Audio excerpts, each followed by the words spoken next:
let's take a quick tour around the embroidery side of the Pfaff Creative Icon. If you've just turned your machine on, you'll start at the beginning screen where we'll touch Start Embroidering. Now, every time you turn the machine on, the machine needs to calibrate the embroidery unit.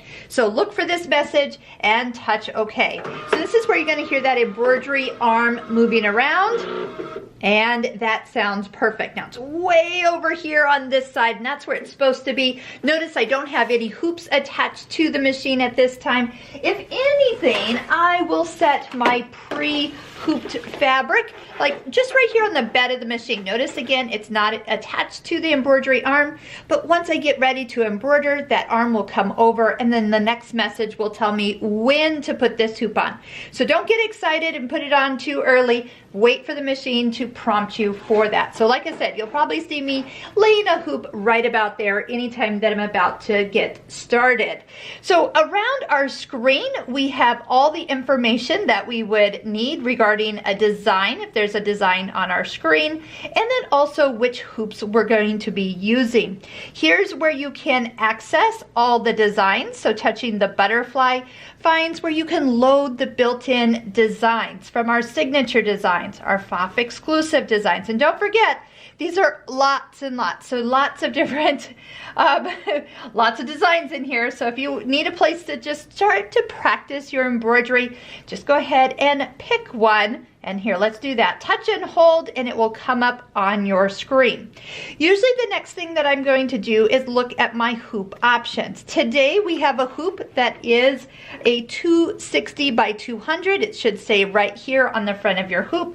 And just so we have the proper playground ready, we can select that particular one. It's called the Creative Elite Hoop. This is one that comes with it. As you pick things, things turn green. As you want them to disappear, touch anything green to turn it off. Now look, there's a green box around here. Same thing, touch off to the side to deselect it, touch the design to select it.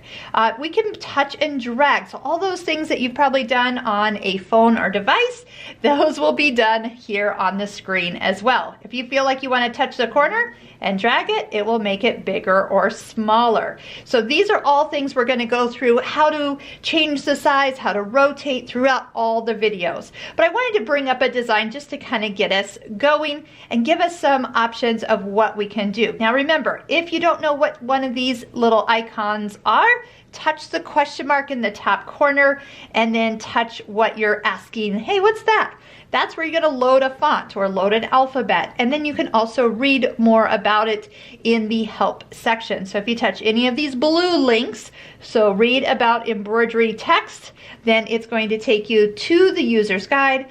Open up that little area and be able to start to read through some of those items. So if you don't even know what it's called, touch the question mark, it'll take you to it. Let's go back. You'll see that the arrow to the return part of our embroidery edit screen, that is easy to get back to. So any of these icons, those are, I'll be using those throughout.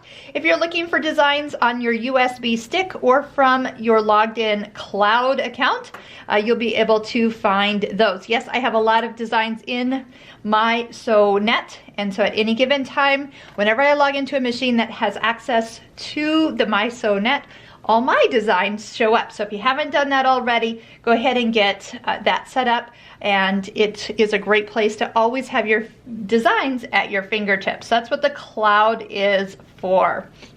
All right, down here we have kind of two options. Let's start down here with the gears, so some of our settings, but this time it will automatically bring us into the embroidery settings. Before in our sewing world, it would bring us into our sewing settings, which you can access, but these are things that you'll be needing for this part of the machine. Super easy. Again, we'll go through those in more detail. Edit. You want to do something with this design. I love that it's not always up. It's only available when I want it to be, so it doesn't clutter up my screen. But remember, anything that is green means activated. So if I go down here and choose for rotation, I can rotate it 1 degree at a time. Of course I can, oh yeah, rotate it with this little guy at the top. Let me get the exact guy here and give it a spin. So those are all things that we can do.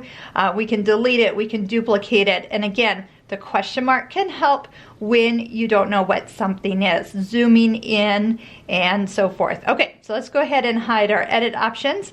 We were in the hoop options earlier, which again, always something to do first. Select the hoop so you know what you're going to be embroidering in, and make sure that everything stays within the borders. You can also have a grid on.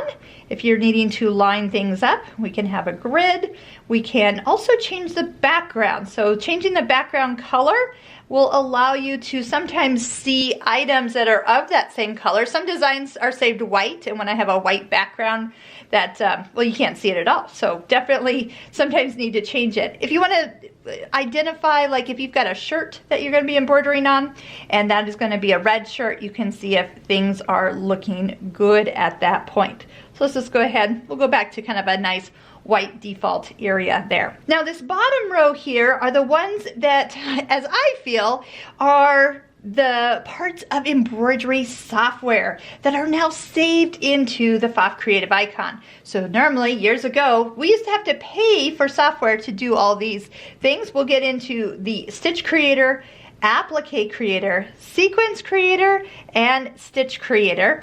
Those will be all separate. They're like almost their own little programs, but that's why you can do so much on screen with this machine. Now, the one you're probably looking for is how to go embroider. So we'll be using this a lot, the embroidery stitch out. So when it is ready, you touch the embroidery stitch out, you get moved to a new screen where it will identify that we put the straight stitch throat plate on. If I want to do any basting features, change color options, trimming on and off, most of the time I'll just touch OK. But now it's wanting me to put the hoop on, and I'm ready to stitch out. Now, if I got here accidentally, all you have to do is you're going to be using that same left corner, embroidery edit, to come back. That embroidery arm moves back out of the way. We're back to where the original, how to set up a design, what size we want it, where do we want it to stitch, rotate, or even bring in multiple designs. So really great way to just kind of see what's on this screen, and I can't wait to show you all the possibilities.